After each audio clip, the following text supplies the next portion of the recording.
All right. Major new features. New feature number 1, 35 new mutators that can be used in all game modes. If people aren't familiar with the mutators are the small adjustments to the rule set. Well, I say small. Small to large adjustments to the rule set and the mechanic set of the game that can be enabled to make custom challenges. They are also randomly pulled from in order to make the daily challenges, just being different customs on that. Then we have a new feature. You may now add mutators to standard runs in single player, but if you do so, you prevent all progression because you can make very easy runs, right? Because some of those mutators are things like, +2 capacity to every floor, or every time you draft a card, you get an additional copy, or #blessed. Every time you finish a battle, you get an artifact, right? So they're not really meant for balance as much as they're meant for being fun permutations of a way to play the game. All right. Then there's new feature, 15 expert challenges to test your skills, unlocked after winning a run at Covenant 25. Let's go have a look at those. Wait, actually, it's not going to be under challenges. Yeah, it's not going to be under challenges. We'll go have a look at those. Because hey, there we go. I know that they're unlocked. Winning a run at the max Covenant rank has unlocked expert challenges, which you can take on when starting a new single player run. So these are the expert challenges. They are allotments of mutators in order to make difficult runs. I don't know if any of the rule sets in any of these challenges are from non-mutator things or if they're all mutators. But these are the extra challenges that you can take on after having completed 25. So start with a random deck rather, and you can duplicate cards at merchants. That sounds pretty damn cool, to be entirely honest with you. Stewardship, you start with powered up train stewards, but pay for it with Tithe. Tithe is half of your money is earned, and the train stewards, you start with 2 additional ones and the advanced prototype. So these actually seem like not necessarily challenges entirely. I imagine there will be a couple of these that will be like, Isaac's Ultra Hard or Pay to Win that are pretty rough. But the majority of these seem like just, very, very strongly alternated ways to play a game. You don't have a champion, and Dante will help you out instead, so you can have Dante the Deceptive as well as the Dante's Candles there. If you have Dante the Deceptive and the Dante's Candles, does this run start with Dante's other 2 things? The candle, the one that makes him deal more magic power damage? Cloak. Yes, the cloak. Thank you, Real Echelon. You don't get the cloak. Okay, that is pretty significant. We're not going to go through each individually of the expert challenges there because they are just an assortment of different challenges that you get to unlock past that point. I will eventually be playing them through on the channel though. 1 second.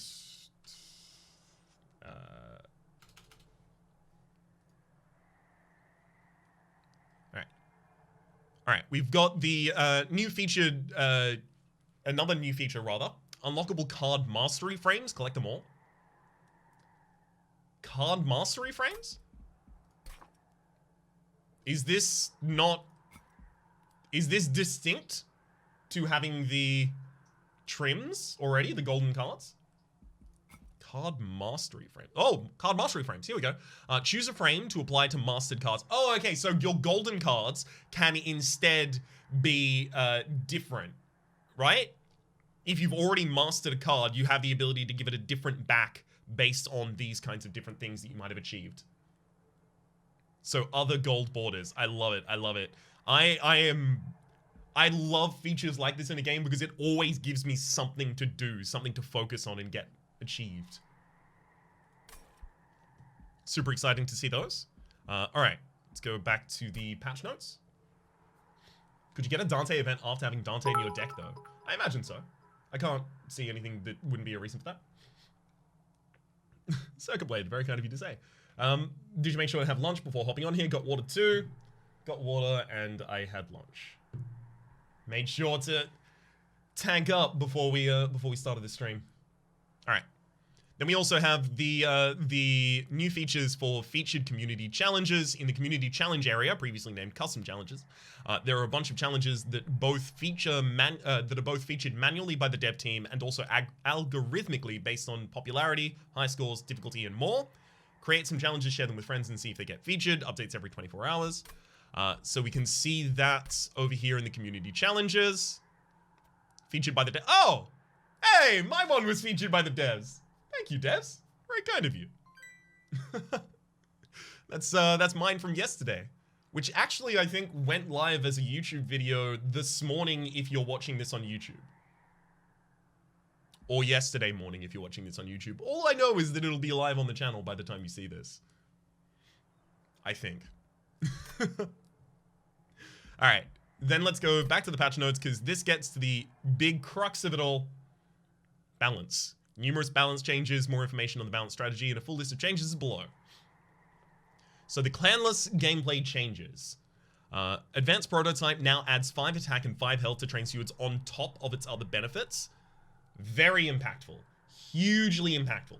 Giving a +5/+5 to a minion that has 8 health by base means that not only does it stand up against earlier bosses for a lot longer, right?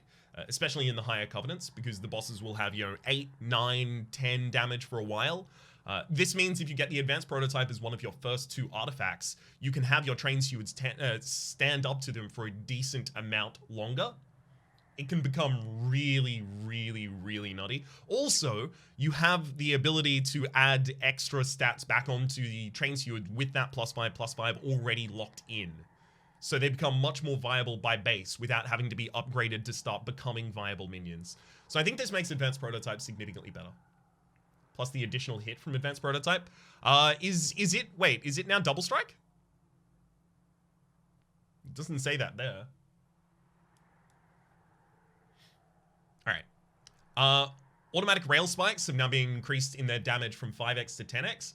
This was from the Hef the Blacksmith event, where you would usually go for the Spike Drive colony, because the Spike Driver colony is good, and the automatic rail spikes also exist. But the automatic rail spikes getting to 10x, in some decks that are floating a lot of energy, might make it significantly more valuable. Decks that are floating a lot of energy and have a lot of minions in play already.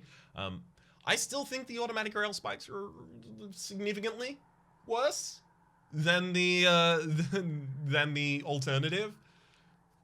But maybe this puts them to be a little bit more viable in the circumstances where the alternative isn't something that would work out for you. Gameplay. Change the order of operations on the Cleanse Seraph. So the Cleanse Seraph is the one that purges you. The Cleanse Seraph is the one that deletes your half of your buff stacks as well as half of its own debuff stacks. So that it does a cleanse effect before spawning a minion. This benefits the player. Now, effects like Light's Gift can apply to summoned minions. So Light's Gift is you apply Dazed to minions that get to your top floor. So this means that it won't summon a Lightwing that gets dazed and then undaze its own Lightwing immediately. So this is, an edge case, but it could be important. Honestly, I usually took the Rail Spike over the Colony because it was 0-cost spells. There's definitely a benefit in that. I always worry about them being 0-cost spells that aren't necessarily impactful enough. It feels like most classes have the ability to access like a 0-cost spell just with a single cost reduction that would do commensurate damage. All right. Gift of Gratitude coin. So this was from the Historian event, where the Historian gives you a choice of 3 different gold-related things, including the ability to pick pockets by killing a minion with 2 damage, and Slay effect is gain 50. I think it's gain 50. But now the Gift of Gratitude, which is the cost for X cost, it gives you 30x gold, is increased to 40x, so it's a little bit better. I like that. I like kind of sometimes getting that event and then just immediately cashing it in for 120 or 160 as the case may be, depending on whether or not I got an energy relic beforehand, or maybe even 2 energy relics.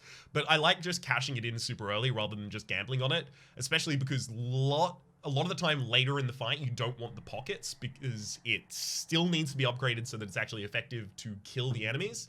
And also you're not going to get that many plays out of it before you don't have any opportunities to get more value out of your money. Whew. All right. There will be some of these about which I have nothing to say. An example would be increase the status effect maximum from 999 to 9,999, which was requested multiple times in the context of Frostbite primarily. While, I've definitely hit the cap on Frostbite a couple times, and every single time I'm like, but why can't the enemy just die now? This fixes that problem, but also if you get the enemy to Frostbite 999, usually they're dead. right? Usually you have like another turn left on the battlefield and they'll die in that turn. But especially now that I've unlocked Covenant 25 and the Seraph has 1,000 more health, this could actually be impactful. It's another turn that I might get to save myself in that fight, which could matter. Then we have the Iron Drop Cage. The Iron Drop Cage was previously the relic that whenever you... was it Descend or Ascend? I think it was Descend or Ascend. Yeah, it was. Whenever you move a unit, that is to say an enemy unit from their typical floor, you displace them, they would get dazed. However, it used to give them daze 3 and now it gives them daze 2, but it's easier to trigger because even if the unit can't move, like it's on the bottom floor and you cast Dripfall, which descends a unit, they will still get the daze stacks. So that means that Dripfall, especially in the context of having Iron Drop Cage, now just gives you the ability to invalidate an enemy through all of the floors, right? If you cast it to them on the bottom floor, because Dripfall, as we're about to see later on, now also applies 1 dazed, this applies another 2, so on every floor of your train, that enemy will deal no damage. It will deal damage when it gets to your pyre though, which is important. Alright, Iron Drop Cage also now triggers on flying bosses before the Relentless phase. The Relentless phase is the end phase where the boss starts destroying trail carriages as it starts going up.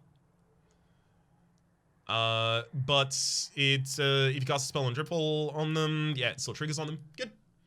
There's also the Most Blessed Sword. This is from the Battlefields event, the Armageddon event.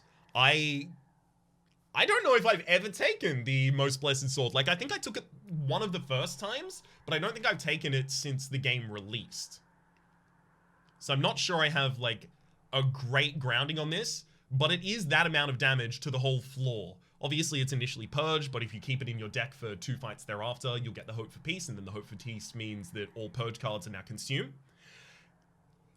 This seems super viable. You cast it for 1x, and it's, you know, 30 damage to all people. When do you start on the Good Shepherd runs? That is going to be in 25 minutes. 25 minutes time, Arashi. Alright.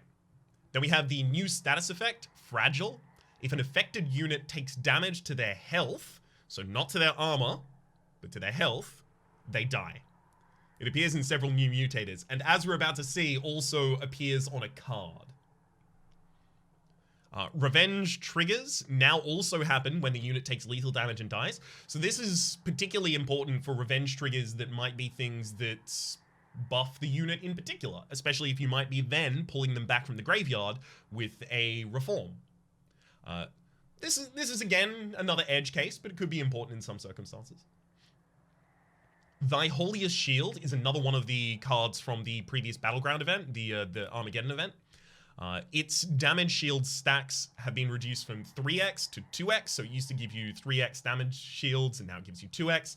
That needed to happen, especially because that card, you can put double stack on it, and double stack used to mean 6x damage stacks, damage shield stacks, for 1 energy, for each energy in particular as well. Alright. Then we have the Volatile Gauge, random Ember cost, increased from 0 to 3 to 1 to 3. So in the public beta that they did for these patch notes beforehand, it was changed to be 0 to 4. However, now it's been hemmed in to be 1 to 3. So it became more reliable, effectively, is what happened there. And also, it means that things can't randomize to 4 and have like 2 negative cost gems on them and then still ultimately end up costing you 2. This means that, you know, if you get a 3 cost card or even a 4 cost card and give it 2 cost reduction gems, it still is going to at worst cost you 1. The gauge is still really good, in my opinion. It also still has the ridiculous draw attached to it, which is a large amount of the value in the volatile gauge. But especially in hemming it in from 0 to 4 to 1 to 3, it's now much more reliable and consistent as well. Not more reliable and consistent than when it was 0 to 3, but that's not the world in which we live. That's no longer the case of the volatile gauge. It's now 1 to 3. That's fine. Honestly, that is really still quite powerful. Extremely. It's no Snecko. They ruined volatile gauge. I don't agree on either of those fronts. So you have more ways in this game to manipulate the cost of things outside of what the volatile gauge will affect. In particular, the thing that I was mentioning prior, which I believe was a change that was inspired by a complaint that I had about the game. So feel all warm about that. But if you cost reduce a card, and then it gets pulled with the volatile gauge, it will have its cost reduction apply after the cost randomization from volatile gauge. So if you have a 3-cost card that you've got a negative cost gem in, and you draw it, it randomizes its cost to 2, then it applies the -1, and it only costs you 1. They are super effective. I don't think you can cost reduce below 1 anymore, though. I don't think you could before, anyway. I don't think you could before, anyway. Advice, Colin, feel free to take care of the silent otter in chat. Thank you. Then there's the gameplay. Winged Steel card draw has been reduced from 2 to 1. Excellent. Desperately needed to happen. I talked about this a while before, that Winged Steel is too effective, way too effective. So its conditional is that you need to play 3 cards on the turn in order to trigger its draw effect, but almost every class can do that very casually and easily. Especially if it draws 2 more cards. This is one of the most powerful draw things in the game, next to the draw effect of the volatile gauge. Extremely powerful, did need a nerf. It now looks as though it's underwhelming, but it's still really quite good. It's another sap tap, and sap tap is quite good. Thought I'd remembered reducing to 0? Sorry? Oh, right. On the volatile gauge? Can you not reduce them below 1? Oh, right. Okay. We'll have a look at that later if that comes up. I think that's what I misunderstood, is that you were talking about not being able to reduce below 1, but I was talking about being able to remove them to 0. But if you had a 1-cost card and you reduced its cost and then it got randomized to 1 cost, that would be 0, right? And if he says it can still reduce below 1 still, I can confirm that. Okay, cool. It's still fine. Alright. Hellhorned's gameplay changes. Let's get on to the clans. Gameplay change number 1, the Alpha Friend was made more powerful. This is weird because back when I was playing this game in the private beta, and then afterwards the public beta, the Alpha Friend was really, really powerful for me. And then as soon as the game was released, it started being underwhelming. And I didn't really understand what had happened. And I think I understand now that it just doesn't scale fast enough to adjust to the higher levels of Covenant. Now, that's a little bit better. I mean, it grows almost twice as fast. That is extremely, extremely important. See you, Bob. Hey, Moddy, thank you very much for the raid. I'm just currently going through the patch notes, the recent patch notes for the Wild Mutations free update. Can we get a thank you, Advice Colin, all on top of it. How's the Minecraft? Playing anything in particular, or just a server with your friends and the groups in general? Alright. Gameplay. Deranged Brute. Bonus attack per stack of rage has been increased from 2 to 3. So there's a fundamental aspect of the way that they are changing things in this game that I think I should address at this point. And that's that their approach to balancing things appears to be, and I believe they've directly stated, heavily data-driven. So this is based on the feedback that they get from the community via data of what cards are overpicked, what cards are underpicked, what cards overperform, what cards underperform, what strategies overperform and underperform, etc. I think that's important to bring up at this point because a lot of people seem not to like Deranged Brute. And I've said before that a lot of people seem not to like Deranged Brute, and the immediate response I get is, wait, no, where are these people? They don't exist. Deranged Brute's the best. But then when I take Deranged Brute without saying that, people are like, I don't know, why'd you take Deranged Brute? It's bad. So Deranged Brute, I think, is in this weird position where people who used it thought it was incredible. People who didn't use it thought it was garbage. It was so good, but people didn't use it. And they made it better. It's so good. Especially, it became a lot better when the game went into full release. And then they added in the ability in the Merchants of Steel to get upgrades from the clans you're currently playing as. So you can upgrade the Deranged Brute to get 7 rage by base when you play it. Which before, so 7 rage is 2 points of damage per rage, and then another 2 points of damage per rage for the Deranged Brute means that's 28 total on top of its base 10, I think. So it goes to 38 instantly. Now it goes to 45 with just 1 upgrade. And it has, ridiculous synergy with the with near the entirety of the Hellhorned set. So damn good. The issue is that it looks bad on the surface. I tend to agree, Panch. I tend to agree. It is, I think it's just been made better. People might now try it, and then it will overperform and it'll get dragged back down. I think it's gonna, like, rubber band back down. Alright. Next up. Hornbreaker's Princeful Wrath path has had its Rage on Revenge, so this is the armor path, has had its Rage on Revenge increased by 1 to 2 at level 1, and it goes up from there. That's pretty important because it means that, if you're only taking 1 damage per turn, you're no longer just staying on a consistent amount of rage that you gain and then lose, right? You're actually starting to scale up. And especially, this is double the impact of your rage, especially when you have multiple enemies targeting you, this is scaling you way faster. Thank you for saying so, Chase. I love the new emotes myself. I was over the moon when I got them back. Alright. Next up. Oh, by the way, I'll go through subscriptions and stuff like that at the very end. I do apologize for that. Next up, the Ritual of Battle has had its rage gain changed from... Sorry, no, we're not skipping over this one. One Horn's Tome now adds Fragile to the target. Fragile is the modifier that we were talking about before, which is not a debuff, so you cannot just clear it, unfortunately. It is not a debuff. If you take damage to your health, you will die, though. Oh, that's... I don't know about it. So, again, in the private or public beta branch that was testing out this patch, instead, One Horn's Tome was increased to cost 6. Which I think is a bit much, but, you'll see how you play around it. However, now it still costs 5, but has Fragile.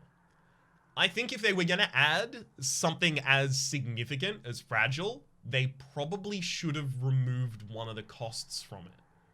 Maybe put it back down to 4.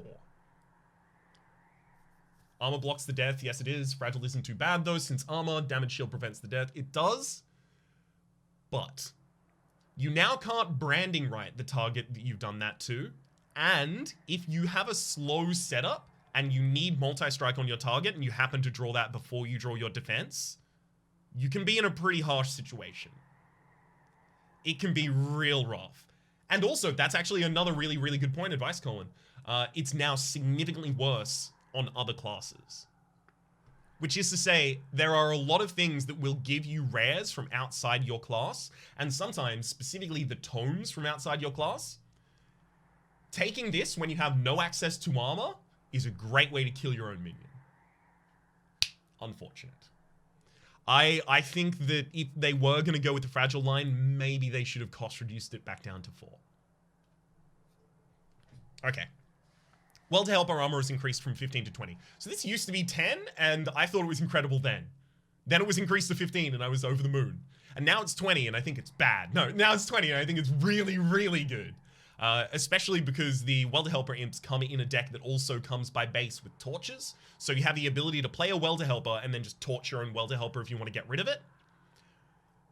And doing that over, distributed 2 turns, so you don't have to spend 2 energy and 2 cards in order to get this effect. This is very powerful. This is getting close to the power level of the armor that you can get, the 25 armor that you can get as a rare card for this character. Obviously, it can't be directed, but usually you want to put the armor on the front target. And obviously, it requires capacity, but it's also way more common. And there's more ways that you can play around it. Obviously, doubling the impact of it, things like that. I think they buffed it because they nerfed their cost. That would actually be a really good point. Not all of the imps, when the imp costs went from 0 to 1, not all of the imps got a different and better effect. In fact, some of them got worse. Pyre Chomper went from 0 energy, gives you 5 energy on play, to 1 energy that gives you 4 energy on play. So you went from a 5 surplus to a 3 surplus. Although Pyre Chomper was too good before, so that's fair. Alright, let's move on to Awoken. Awoken, Awake Regen. So this is the 3 cost, heal for 30, give 4 regen. Now it gives 3. Yeah, fine. Good. That card doesn't consume, so having very high amounts of a buff on a card that doesn't consume, and you have the ability to double stack and cost reduce, is real dangerous. Extremely dangerous. And these cards are still good, having been reduced. I make that same point before we go and talk about Cycle of Life, because it's the same situation, right? You go from 4 spikes to 3, but again, it's a 3 cost card that does not remove itself from your deck on play. It doesn't consume. Or rather, doesn't remove itself from your in-game deck on play, rather than your out-of-game deck on play, which would be purged. The really important thing about Cycle of Life spikes, however, is there's still 3. If it went to 2, it would be bad. But there's still 3. Why does this matter so much? That's because in the final fight against the Seraph, there are a lot of Light Wings and Shade Wings. 3 health. This kills those. Well, wait, hang on. The Shade Wings have 5 health and they attack 2 times. But it kills the Light Wings, still. And it kills the Shade Wings if they do both of their attacks as well. Again, if it went to 2, it wouldn't do that anymore. Alright. Pyre has been redesigned. Pyre used to be draw the top card of your deck, enhance it to cost 0, and it was consumed. Now it causes you to draw 2 fewer cards next turn. Only next turn, not every turn. And gain +1 Ember per turn for the rest of the battle. That's now really good. It is effectively it's Awoken's answer to engine upgrade, right? The deck that desperately needs some Ember value, but doesn't have it, but does have ways to generate other value like draw that it can then transmute into Ember value. An example of how that exists in Umbra would be you can generate capacity and then you can also reduce the capacity. Obviously, you're making your own way to get into Ember without having to have Ember relics. Skipped over Ritual Battle. Oh, sorry about that. Yeah, Ritual Battle gain has been increased from 6 to 8. I thought, and I actually might have been entirely wrong on this, I thought Ritual Battle used to be pretty good still, right? And the reason I thought that was because Double Stack was a supernatural target for it, and it synergized with a lot of things that wanted you to have higher cost spells, and obviously if you got it early, you had the ability to double cost reduce it, and then it's just, you know, a potion of rage that's absolutely ridiculous. Now it's been increased. I'm even happier. Although, the fact that it's been increased has made me start to assess my previous play with Ritual Battle, and I've noticed that the higher I went in Covenant levels, the less I took Ritual Battle. And I think my own gameplay was telling me something there that I haven't yet realized. So maybe this might address the unseen error that I was making. Alright. Then it was Husk Hermit. Husk Hermit attack now increases from 3 to 5. So Husk Hermit is not Shattered Shell. Shattered Shell is the one that slays and uses that slay in order to get more powerful and slay more enemies, right? It is the Reach. Sweep. There we go. Sweep is the term they use here. It was the sweep minion that you would put in the back line. It had 20 health. Actually, I think it might have been 30 health now. And 3 damage. Now it has 5. This is good. Husk Hermit now no longer really needs to scale up with everything else that you can put into its damage in order to be impactful. It's now more impactful by base. Thankfully. Because it was so underwhelming compared to the Shattered Shell, it was ridiculous. Okay. Razor Sharp Edge attack gained from 8 to 10. So this is the target spell 1 cost that enhances a minion by +8 to its damage and -2 to its health. Now it's +10, -2. this didn't need to be buffed. I don't know why this got buffed. I do not understand. Like, yes, it might have been underpicked. Like, I've talked about the data-driven approach that they're doing at the moment. But it was so good already. Especially in the Awoken class, because the Awoken class has not only sweepers, but it also has people that have multi-strike. In particular, it has the Animus of, oh god, is it speed or will? Animus of will, I think, because the Animus of speed used to be the multi-strike one, but then it got changed to the one that has quick, because speed and quick makes sense. So the Animus of will just gets a plus 30 from this, and it's a common. Didn't scale well enough in 25, I guess. Didn't it? I guess I haven't won enough 25s to actually make a claim that that it scaled well enough in 25, but I think I've won with it on 25 with an Animus of Will that had like extra health. I'm just glad to see it better, frankly. Now, Shattered Shell. Attack gain on Slay is increased from 2 to 3. Shattered Shell even got better. It's also worth noting Shattered Shell and Husk Hermit both got better, and then a natural synergy card with them, the Razor Sharp Edge, which you obviously want to put on a backliner, especially one that has sweep or multi-strike, also got better. So the backliners broadly in Awoken got a lot better. Alright. Steel Enhancer has its Ember cost reduced from 1 to 0. This will make the card better as you initially pick it up, but I almost never had difficulty fitting Steel Enhancer into my deck in terms of its energy cost.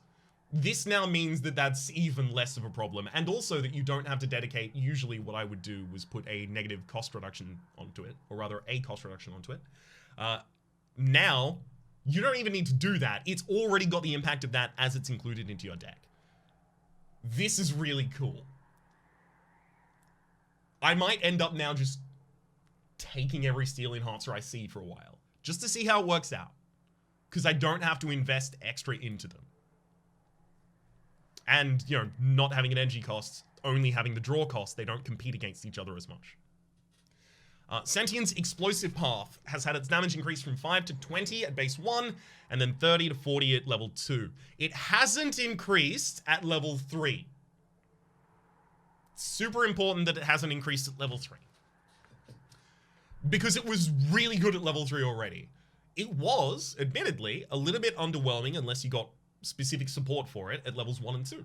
So this is pretty much exactly the change that I wanted to see. Although I always felt that the Explosive Path was, it was intentionally bad at the start so that you would have an ultimately larger payoff at the end, right? To justify that payoff at the end. But I think because it was a little bit worse at the start, people stopped taking it. And the data-driven approach demanded that they make it more powerful at the start to entice people into trying it again. Glad to see it. This also got significantly better with the official release of the game, where the restores went from, instead of restore 3 health, they now go restore 2 health and apply 1 regen. Because that regen is another trigger of explosive damage in the next turn.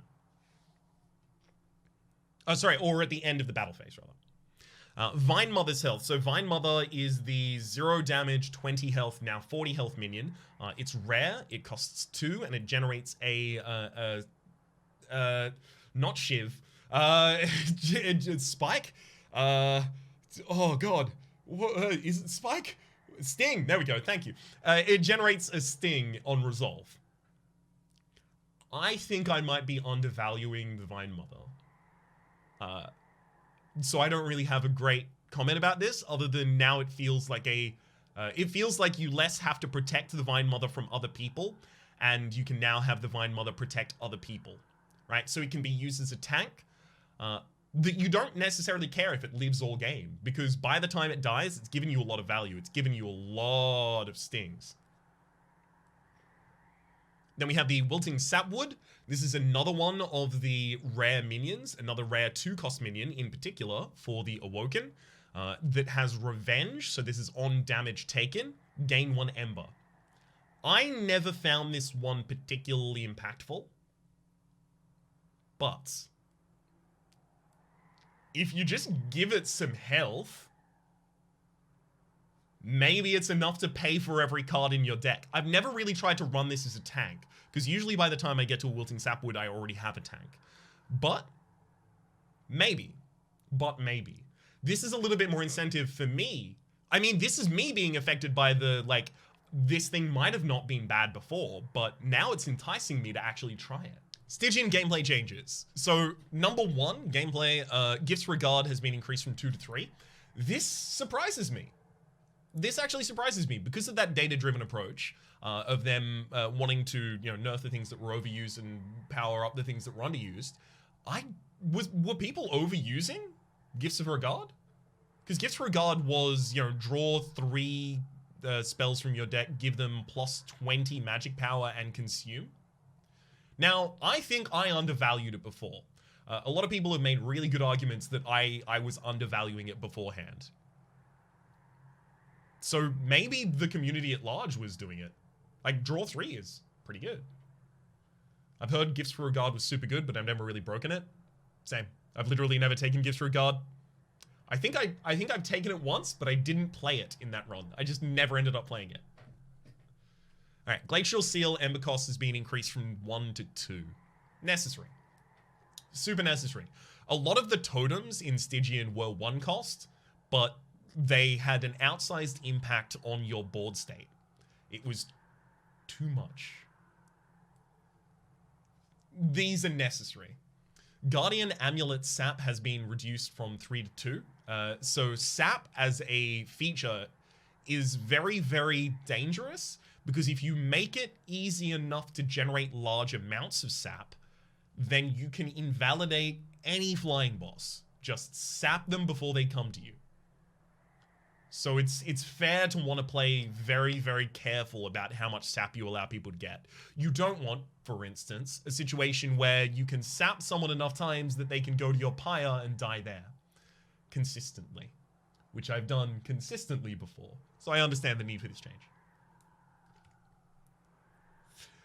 We also have a Hoarfrost Effigy has increased its cost from 2 to 3, especially now that you can get to 9,999 on the stacks. Hoarfrost Effigy is definitely something that you are building towards if you want to kill flying enemies in that way.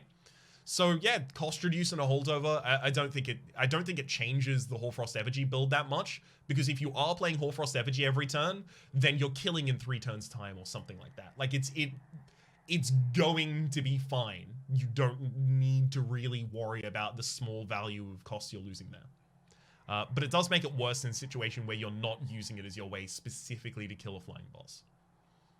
I don't know how many times it was used in a non-specifically killing a flying boss situation, though. Lodestones. So this is the totem that saps enemies. Has had its cost reduced from... its ember cost increased from 1 to 3.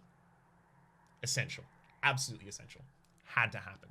Playing 2 of those, it was way too easy to get one early and then dupe it. And then playing 2 of those on the field, play any appreciable amount of spells at all, and nothing is ever getting past you and nothing is doing any damage ever again. Gosh forbid you should get the Incant Seal. It was way too easy to break that. That needed to happen. However, now we get into the things that were made more powerful in Stygian, and I think that this is actually really interesting. We'll talk at the end about the idea of what they've done in certain classes, of removing some, or rather moving some strategies down and then moving other strategies up, because I have this general idea that in decreasing the power level of the things that are overpicked and increasing the power level of the things that are underpicked, what they've done is taken the things that get nutty the most easily and made them more reasonable, and then taken the things that were previously quite reasonable and made it so that they will get pretty nutty. I feel like it's like an inversion rather than necessarily bringing both back to the average, and I'll talk about that specifically in the context of Stygian at the very end. However, Nameless Siren has had its rage increased. That is the incant trigger rage, increased from giving 1 to giving 2. The difference between 1 and 2 is not 1. The difference between 1 and 2 is 100%. It's very important to keep that in mind. It's not an increase of 1 rage, it is an increase of twice as much rage. That is ridiculous, and it is going to make the Nameless Siren, as well as we're about to see the Siren of the Sea, way more viable as backliner units for the Stygian. Like, sometimes you would be in a position where you would have the Tethys that is the conduit. That is to say, the Tethys that has cost reduction for damage spells. You'd have the Tethys that has conduit, and because of that, you wouldn't really be able to get much damage, especially if you were getting tanks for the Tethys to be sitting behind. Nameless Siren and Siren of the Sea now provide damage much more easily and need significantly less setup, and most importantly, don't need multi-strike to be useful. Siren of the Sea attack and health gain on incant increased from 1-1 to 2-2. Satanista. Sorry, Satanista. Agreed. The point was, Siren of the Sea is kind of a better tank now than the Armor Incant Shark. Totally agreed. Not only because it can be targeted by healing rather than specifically having to give it extra armor, right, because it hasn't lost any health, but also because it scales its damage as well. The Siren of the Sea is now a very viable tank damage. Like, damage tank. Not damage tank, because that proposes the idea that you're tanking against damage, but it is both a damage unit and a tank unit at the same time very easily. I cannot wait to play with the Siren of the Sea more. Just a free incant seal. And the even more impactful thing is that oftentimes when you go for an incant build, you end up going in the late game to a bunch of artifact shops and re-rolling to try and find the incant seal. Now if you do that, the incant seal doubles what used to be the effect of the incant seal for these. They're 4 times what they used to be by base with just an incant seal. Ridiculous. So good. Another thing, and this is a small thing to note, but the Siren of the Sea, because it enhances itself when it gains the stats from those incants, it's actually now a really, really good unit to put in a tank in specifically a Melting Remnant build as well. Because if it dies, you reform it for all of its stats. They still have them. Whereas a Titan Sentry would not. Stygian Spike Frostbite. So this is the spike for the Stygian. It's X cost, apply X sap, and 5X now Frostbite. It used to be X Frostbite. This needed to happen, effectively. This just had to happen. The previous amount of Frostbite it gave was so insignificant, especially compared to the sap. It made it very, very clear anytime you used it that, hey, sap is good and Frostbite is not, or at least the amount here is not. We're currently going through the patch notes. Titan's Gratitude, so that is the 1 Ember spell that discards a random card from your hand, as well as deals 25 damage to the front enemy unit, now deals 30. Not much to say about that, to be entirely honest. Spike buff was intended for release, but it's bugged at the time. Oh, okay, I'm really glad to hear that. Okay, so this is not a fix after the fact. This is a thing that they knew they needed to do, but they just couldn't implement it until this patch. Cool. All right. Umbra gameplay changes. Remnant also has a lot, and so does Umbra, but we'll go through them in turn. Umbra gameplay changes. And Tumbra Morsel, so this is the health morsel, has its own health increased from 4 to 5. That's important. Pyre Wings, in particular, have 4 damage sweep. So this saves it against them. This makes a difference. And health gain on eating them is increased from 3 to 4. We'll also, I'm going to skip forward just a little bit to the Magma Morsel here to say that its attack, this is the attack morsel, obviously, has its attack increased from 3 to 4, and its attack gain on eating it from 3 to 4 as well. It does, there is a small part of me that's like, so this is 3 to 4, this is 3 to 4, this is 3 to 4, this is 4 to 5. But secondarily, the thing is actually like, this is 4 to 5, why isn't this, you know, now 5? So that it's like the morsel is giving itself as full value. Because the Magma Morsel is giving itself as full value, being a 4-1 that gives you 4 attack. A 0-5 that gives you 5 health would be maybe too powerful, especially if you get double gorging. But I like the roundness of the numbers being like that. Morsels are 0/1s plus the effect. Oh, that makes sense. Right, because they're both a 0/1 by base so that they live, so that they exist, because you can't be a 0 in your health anyway. Right, so Magma Morsels have 4/1 as their stats, but these have 0/5, so it's just the stat spread. Got it. Okay, thank you, Anthe. That actually, that makes me feel much more comfortable about how they are. Crucible Warden. So Crucible Warden is the Crucible unit that on Gorge gains damage shields rather than gaining lifesteal. It now gains 10 extra health. That was necessary because a lot of the time, if you're using that as your primary tank, you would not be able to set it up, especially, God forbid, like a Daedalus fight where there's a bomb on floor 2 and then on the bottom floor there are the enemies. You have to set up on the top floor to actually give yourself some time to start getting damage shields onto that unit, right? It needed that. I still don't know if it's as good as the Crucible Collector in most situations, because the Crucible Collector gets lifesteal, which usually you're buffing your Crucible Warden if you're going to be using it as a tank, which becomes way more impactful than the damage shield of this. Warden might need a couple more stats on top of this to make it still competitive with the Collector.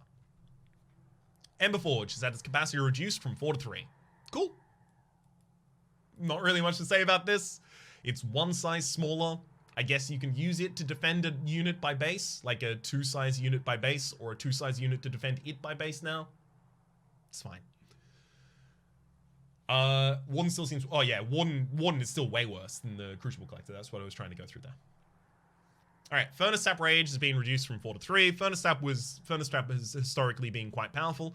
I still haven't really had a build that heavily utilizes on Ember Drain, so I feel like me talking about Ember Drain strats is not a good thing. I don't think I have much expertise on that to offer you, so I'm gonna kind of cut myself short and say that, you know, historically Furnace Tap has been good. I imagine this is to make it slightly less good.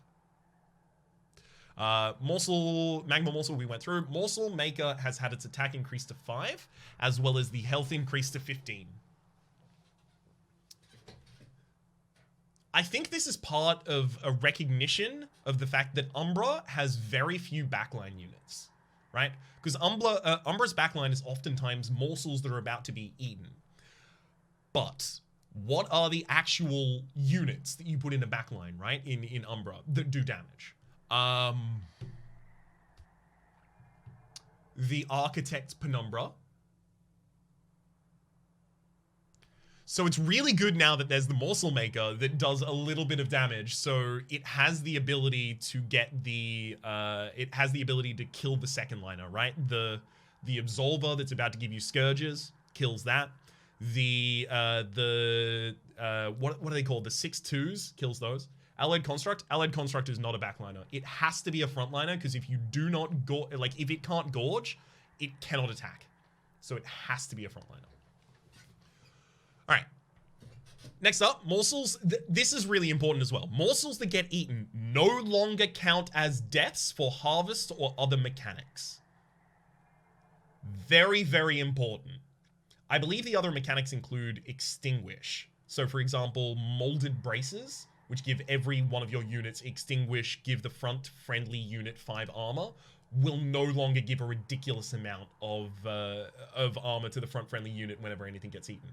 This needed to happen because we'll see as a result of this change how much more powerful they got to make Remnant. The interaction of morsels in specifically Melting Remnant, so only between Umbra and Melting Remnant, was holding back Melting Remnant so much. Morsel Maker now dies to Spike, meaning its health update det if you stack it on the first floor. Morsel Maker now dies to Spike. Not really. So the reason that I don't agree there is because a unit in a backline very rarely hits like 15 damage worth of spikes. Because like the maximum is 4 spikes for a challenge. If you have any healing in that deck, you get past it immediately. But also you need like every round the Morsel Maker to be attacking something with spikes. And also you get the ability to just choose no spikes. It's not that bad giving it extra attack. What about Dante last run? Dante was attacking 21 times a turn. Spikes become significant then. Okay. So the morsels being changed, we'll talk about that more when we get to other things that impacts. Penumbra's Glutton Path now gives slightly more attack and health at levels 2 and 3. So it gorges to become larger. It previously, I think, was still pretty good. But you did need a lot of support for it, and it didn't necessarily always perform as well as the amount of support you invested into it. So I imagine this is just to try and make that a little bit more appealing. Perils of Production has its Ember Gain increased from 2 to 3. I think what they're trying to do here is make people use Ember Drain cards. Because Perils of Production is the 0 cost that gives 2 Rage and 2 Ember Drain to a friendly unit, and then also gives you 2, now 3 energy, right? So it's a way to mitigate the energy reduction that you've gotten from previous Ember Drain cards you played. I think this is trying to get people to play Ember Drain. And I think it might be enough to get me to play Ember Drain. Shadow Eater's Gorge and Heal as well have both increased from 5 to 10. This is so impactful. You only need to eat 1 unit to kill almost every backline unit. You can kill all the way up until the end of the game Purifiers. Any Scourge Giver in the game, save for champions and bosses, you have the ability to kill with just 1 morsel being eaten by a Shadow Eater. And the Shadow Eater is healing for twice as much. It is a way better tank as well. Shadow Eater literally just became twice as good. Super good. Really, really good. You can even, like, you know, put 3 morsels behind it. Destroys the whole backline, usually. Especially since it's rare. It is not rare. Shadow Eater is not rare. Shadow Siege is rare. Shadow Eater is just another minion you can draft. Alright. Shadow Siege has had its capacity increased from 5 to 6.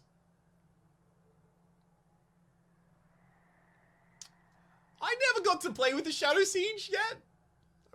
I wanted to play with the Shadow Siege before this happened, but yeah, now it's got a larger capacity. Obviously, it's still in the Umbra class, and the Umbra clan has the ability to generate its own capacity. So this isn't, you know, a dire change. It's just it's a change that may have been needed. I don't know if the Shadow Siege was overpowered, but maybe it was. I haven't had personal experience with it, is what I'm trying to say. Alright, Teeth of Gold damage to back unit has been increased from 2 to 3. So Teeth of Gold is the artifacts that whenever a morsel is eaten, you deal 2 damage to the back enemy unit. Now you deal 3.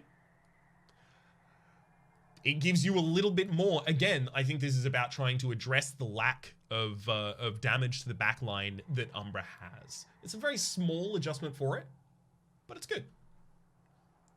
And then Void Binding has had its Ember cost increased from 0 to 1. So that's another one of the Ember Drain cards, but it's an Ember Drain card that is particularly effective. It gives you 2 damage shield, 6 rage? 2 damage shield, 6 rage, and 3 Ember Drain, is it? It was the best one. It was. It was the best one for, well, you know, outside of Furnace Tap for the extra multi-strike rabbit. It was one of the best ones for a very important reason, which is double stack, gives it 6 extra rage and 2 extra damage shield. And if you are playing an Ember Drain deck, you usually have ways to generate Ember in your turn, so you don't really care about doubling the Ember Drain from it. Wild. Okay. Remnant gameplay changes. Big Sludge. So Big Sludge is the rare unit that had a Harvest trigger that gave it 2 extra rage. Now it gets 5 extra rage. This would not be possible if Morsel still triggered rage, if they still counted as minions for Harvest effects. This update never would have happened. However, Big Sludge before was something that I was making it work occasionally. It was reasonable at some points. Big Sludge is an example of one of those things that I think was previously near reasonable, and now that other ridiculous things have been made less ridiculous, and this is being buffed, I think it's now in the ridiculous range. I think my first run with the patch was with Big Sludge. I obviously was not super familiar with the meta at the time, but it was a pretty good run. Big Sludge does hard work. Bounty Stalker has had its attack gain reduced from 10 to 8. That is, Extinguish, gain 10 damage permanently, gain 8 damage permanently now. This is another thing of like, this was something that previously got nutty really commonly. It's been made a little less powerful, and then making other things a little more powerful, and just completely inverting the balance. Not completely inverting. I think that's an overstatement to say completely inverting the balance, but it has an inversion quality to it. Let's say that at least. Devourer of Death subtype is now Wickless instead of Tomb. This is important because the artifacts that gives Tombs extra health now also gives them Burnout 1, so that they die on that turn and tank all of the units for you. If it was still Tomb type, the Devourer of Death would die on turn 1 when you have that. It would be garbage. It would be a straight up non-bow. So this is fixing that. Dripfall Ember cost has been reduced 2 to 1, halved its Ember cost, and it applies Dazed 1. So previously, I was very, very, very against ever taking Dripfall. Dripfall is now a very reasonable option. Super, super, super good. Interestingly, it applying Dazed 1 is not necessarily always a buff. A lot of the time, you'll want to use Dripfall to Dripfall your own unit behind your own board, but now they get Dazed for a turn. So it is more usable in a larger variety of situations at the cost of strict power in one of those situations. It's great. Good change. I think, especially considering how often Dripfall would be offered to you, this feels so good because now it's gone from a card that, like, if I have a very specific plan, I can take it, to a card that I can take a splash of. I can just take one. Engulfed in Smoke. Engulfed in Smoke is apply 2 stealth to all friendly units on the floor. It was 1 cost before. Now it's 2 cost. This Engulfed in Smoke is a very dangerous card. Giving your own unit stealth is extraordinarily dangerous. There's a new Engulfed in Smoke in town, and we'll talk about that in a bit as well. But Engulfed in Smoke, previously, you'd give it like holdover and double stack, and then just no one will ever be damaged on your field, and if you have enough damage to kill the enemies, the boss will never damage you. What's going to happen, right? This makes that a little harder, just a little bit rougher. It's still good. Still very strong. Also, it's worth noting, it's not that difficult to get it back to what it used to be. 1 cost reduction gem.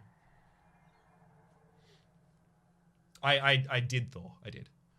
Melting Spout. So this is the one that I was talking about before. Spout now adds Burnout 1 to Tombs in addition to health gain, so they give 30 extra health as well. Melting Spout giving 1 Burnout to Tombs as well as the health gain is interesting. It means that you can use the Tomb in order to tank that round of damage against your frontliner, and then have the Tomb give a positive effect. So for the cost of having 1 open capacity on a floor, you give yourself the ability to do some really, really cool stuff and have a very, very powerful turn on that floor.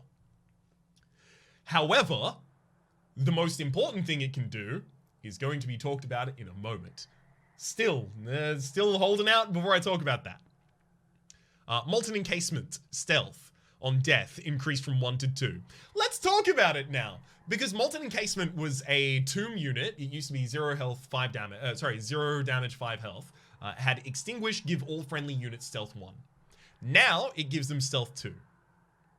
And there is a relic that says, artifact, that says, give Burnout 1 to Tombs in addition to extra health. If you have the Melting Spout, and you make a Molten Encasement endless, every turn, it will die, and give 2 stealth to all of your units on that floor, and then you play it again at the start of the next turn, because it's endless, it's on the top of your deck. They just introduced the Engulfed in Smoke combo back in, but, and this is more important, it's now harder to get, because it relies on getting Molten Encasement and a Melting Spout and Endless. So instead of feeling like, oh, this is a ridiculously, like this is a combo that can be ridiculously broken pretty easily, this is a combo that is ridiculously broken, but not super commonly. And it's fine for those who exist in the game. If you want like discussions about this kind of like a design idea, have a look at Iron Branch and Corruption. Corruption was moved, this is from Slay the Spire. Corruption was moved from the uncommon pool to the rare pool, and Dead Branch is a rare relic, but the fact that they interact with each other in a way that is ridiculously nutty isn't a problem because it doesn't happen constantly. It's really, really fun and interesting, but it doesn't have to be dealt with in balance because it just doesn't happen all the time. Or just Wickstone and Endless. That'll do it as well. Yeah, Wickstone and Endless will do it as well. Alright.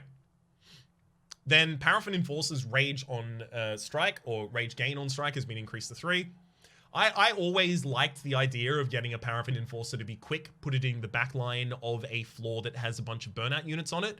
I still don't, like, I've gotten that build off a couple times, but not really to the extent that I want. This, I think, will make it easier for me to get that to the extent that I want. How it'll have a larger impact on the game, unfortunately, I can't tell you. Melting Remnant is, admittedly, especially not Melting Remnant, but Melting Remnant's burnout and reform builds are something that I can't really speak that much to because I'm still learning those, frankly. Same with the Ember Drain build. The Ember Drain build and the reform builds are the ones that I think I need to learn a lot better. Thor in chat says multi-strike enforcer just got a lot better. That's true. The multi-strike enforcer is 50%. Well, I mean, all of them are 50% better, but it's 50% on impact immediately, as well as you're only losing 1 rage per turn. So it's a positive of 5 instead of a positive of 1 by base or 2 after. It's really good. So yeah, I don't know how the Paraffin Enforcer is going to work into it, but it'll be interesting. Rectiflicker's Accumulator. So this is the Rectiflicker that used to harvest to gain 5 health and then 10 health and then 20, was it? Now, its Accumulator path also gives it attack, starting with +1 at level 1. So this means that this was actually another unit that could not be made more powerful in the world where morsels still work as harvest triggers, because then the Accumulator would be the only unit you ever need. It would kill all of your bosses for you because it gets ridiculous health. And now it gets scaling damage as well. This, at this point, is now just an interesting unit to put in front of burnout units that die, like drafts and stuff like that. I would like to play like an actual strong Accumulator Rectiflicker build. I haven't had a strong Accumulator Rectiflicker build in the previous patch, and I think this is going to make it a lot easier to achieve that. Harvest Flicker now feels decent, especially when you give him Endless. Yeah, especially because the Harvest triggers that it gets for its plus health and plus damage are going to be Harvest triggers that stay with that unit as they die, right? They're an enhancement of that unit's statistics. So, especially in the context of talking about the Remnant, not only can you reform it and bring it back with those statistics, but secondarily, you can also give it Endless, because the Remnant have access to the tome that can give Endless. And if you give it Endless, you just play it as your frontliner on every floor against the boss. Or just let it die and then play it again. It's very interesting. Very interesting one right there. Rectiflicker's Burn Bright path has had its stats reduced on the first level from 60-60 to 50-50. And levels 2 and 3 have also been slightly reduced. Yeah, that feels necessary. Having a 2 capacity 100 and, 60-60 up to what, 150 unit in your deck by base, and then only after that having to worry about reforming it and giving it extra burnout is a little bit straightforward. And especially at lower Covenant levels, it would be all you need. It would just be way all you need, ever. So I like that this is being changed. Another impact of this, though, is that flashing a single level of Burn Bright into your build gives you less stats now. Rectiflicker's Dark Calling path now reforms 2 units per turn at all levels and adds bonus attack at levels 2 and 3. The bonus attack is given to the units you reform, not to the Rectiflicker itself. But this is really cool as well. Being able to reform 2 units per turn means that, especially in the early game, as you're not killing a bunch of your own units, you now have the ability to get all of your units back, right? And the reason that matters a lot more is because previously, if you were playing a Rectiflicker with Dark Calling and it was only reforming 1 unit per turn, it might just constantly miss the unit you want. But now, since it gets 2, it will eventually get all of the units back. It just, like, unless you're killing ridiculous amounts of units, and I don't know how you're doing it, because the morsels don't count as that anymore, it will get so... Wait, hang on. This can reform morsels still, I think. Yeah, I think this can still reform morsels, so this is actually now way ridiculous with that. But... That is the point that I was trying to get to, Thunder Show, in fewer words than I was going to use. So I'll use yours. Drafts got much better. You're no longer going to constantly miss the draft because you keep getting your dregs back and your train stewards back. You'll get your draft back. Drafts just got so much better. All right. Remnant Host. Its Ember cost decreased from 1 to 0. I'm going to be honest, unless, well, maybe in a Dark Calling situation, it's still, like, it's good, but no. Like, the problem with Remnant Host wasn't its cost, it was that it's bad. Remnant Host is the tomb that summons 2 drafts on its own death. Tomb units now all have 1 health by base. Across the board. Makes it, that's actually pretty impactful in a couple situations, like as well in situations where you have small damage spells that you'd be casting on your own minions. So Awoken with the Vine Grasp, you can trigger your own tomb immediately. Another example would be with torches in your base deck as Hellhorned. Pretty reasonable. The Votive Key now applies Endless to the first unit summoned each turn.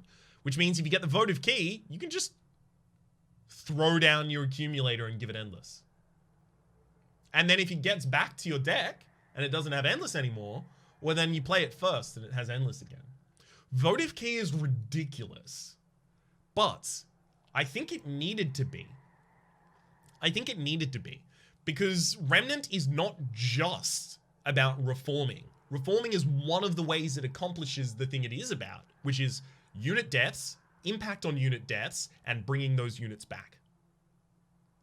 This is really exciting.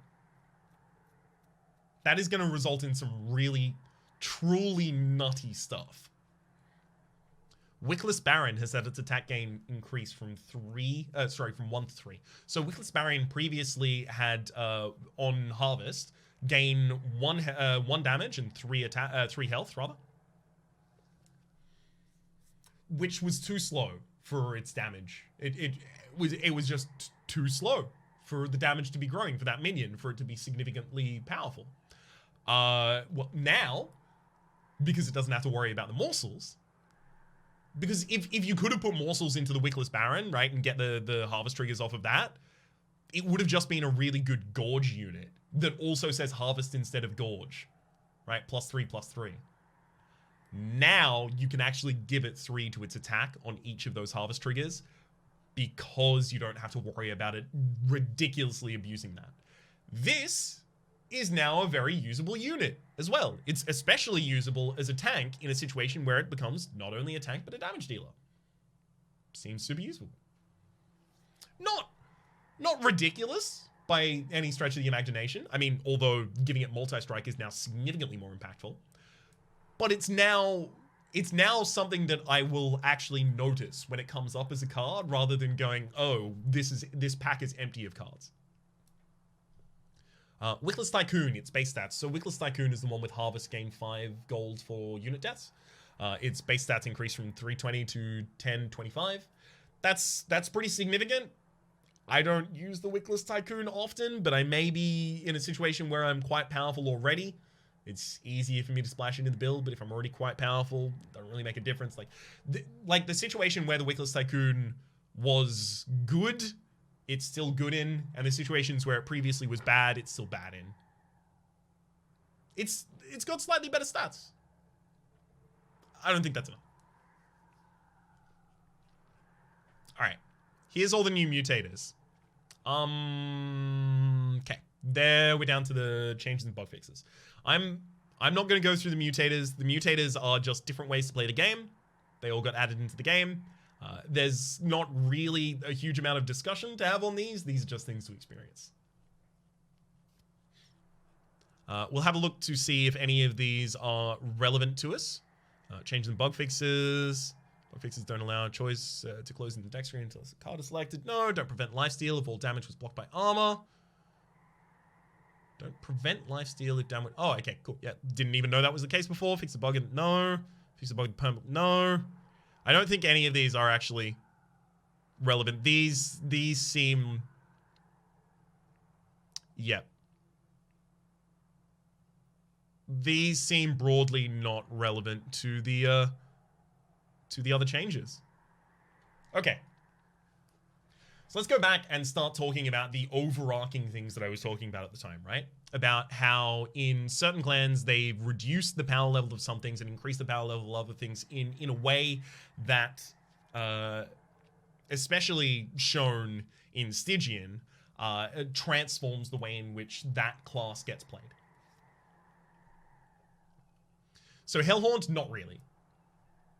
Not really, to be entirely honest. Basically, this patch, if I'm reading a super pared down version of it, I am going to say that this patch says Hellhorned is good, but don't over rely on that one horn's tome.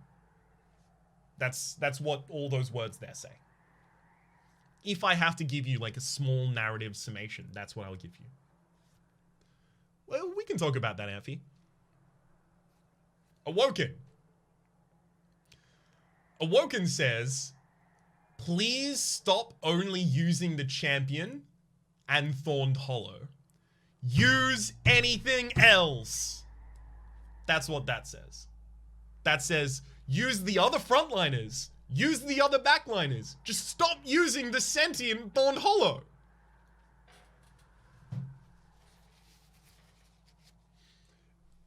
That's pretty much it, to be entirely honest with you. It also, in Pyrogro's redesign, changed a card that was previously far too inconsistent to be valuable to a very important way for the Awoken to be able to utilize their draw advantage to mitigate Ember disadvantage. That is not to be understated. That is going to be, I feel, incredibly impactful in a large amount of Awoken runs. Especially if you get this early, I can foresee a lot of situations where people who otherwise would have gone for an Ember Relic would go, yeah, no, I got this early, I'm going to go for the Draw Relic instead. And that is going to matter a lot. The Steel Enhancer and the Razor Sharp Edge both being changed a little bit is, I think, more of a nod towards buffing your backline units. And the Sentience Explosive Path. So I think before when I said the thing about Sentient, about stop just using your champion, I think that is true, but I also think that part of what they're saying is, but if you are going to, don't use the Spikes one exclusively. Because none of that was good for the Spikes build. Stygian. What does Stygian say?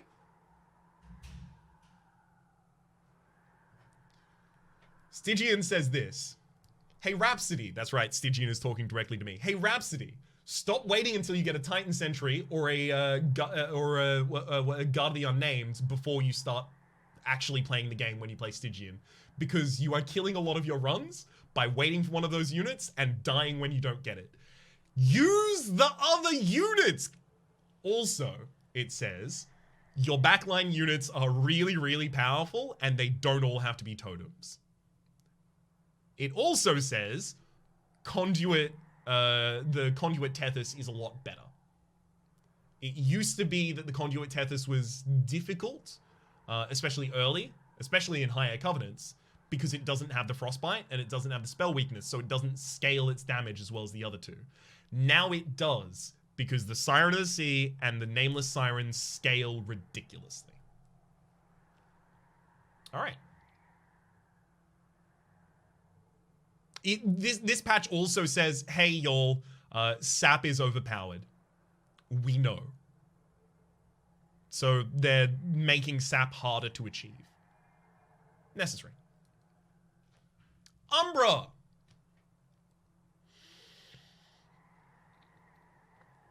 I'm gonna have to take a second on this one. This one, Umbra is weird because like a lot of these patch notes are just small changes. They're not trying to tell you about how to play the class. They're not trying to tell you what to play or what not to play. But the ones that are trying to tell you what to play and what not to play, Umbra, we messed up Morsel Harvest. Yeah, pretty much. What Umbra says is, as Vidavo says in chat right now, stop being OP with Remnant. I think if it says anything of itself, what it says is Umbra doesn't have good backline units, but we will give you a small amount. Like, we understand part of the weakness, the intended, I believe, weakness of the Umbra clan is not having easy access to backline damage and backline units. But maybe you need a little. Just you can have little of backline damage as a treat. And then secondarily, it says, hey, you numbnuts, play Ember Drain. Do it. Just do it. Play the Ember Drain bit. It's good. Remnant.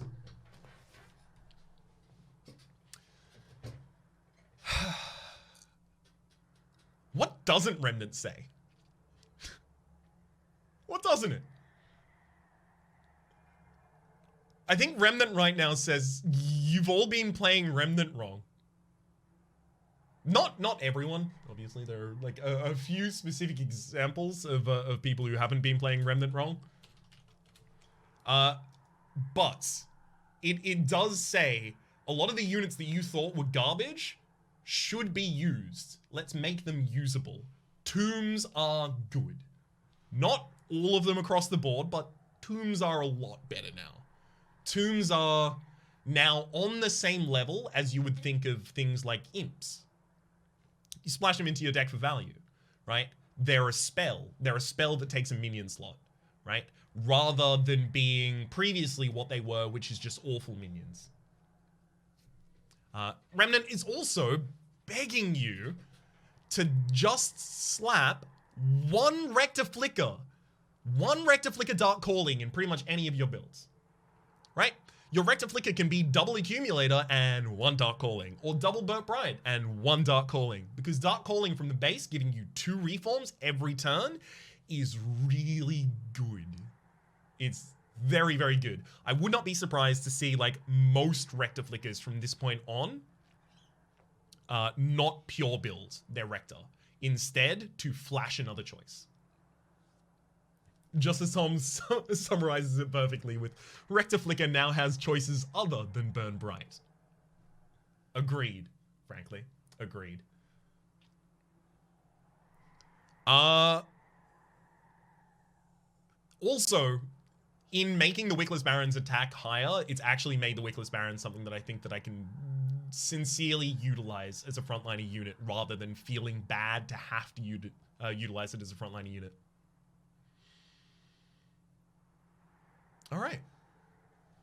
Kind of like Prince or Tethys. Yeah, Prince or Tethys, both, they splash other builds consistently. Awoken doesn't really do that. Sentient doesn't really do that, rather. Penumbra definitely doesn't do that commonly. Unless you're going like, you know, Gorge Trample or maybe the Architect Trample, but they still do it less commonly. Remnant Rectiflicker now does it consistently. And of course, the Remnant also say, hey, Big Sludge is very good. Please use the Big Sludge. Make friends with the giant amalgam of slime. It's going to be an enjoyable time. Votivary doesn't say anything about this clan as much as it amplifies what the clan has been trying to say the whole time, right? It's saying, you know, approach this clan as a way to get value from units dying and bring them back, not just as a way to reform.